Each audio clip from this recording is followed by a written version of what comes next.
নাকে কি কানে তুই শুনে গিয়ে বাজা মারি গেল রে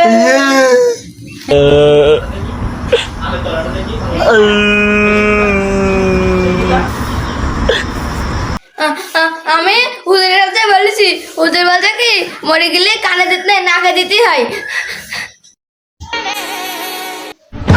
পাগল পরিবারে জন্মাইছি মানুষ মরে গেলে কি কানে তুলো দেয় নাকে তুলো দেয় এ তো মানুষইও জানে এইসব পাগল পরিবারে জন্মাইছি আমি আবার মরে যাচ্ছি আমার কানের তো খুলে নাকে তুলো দে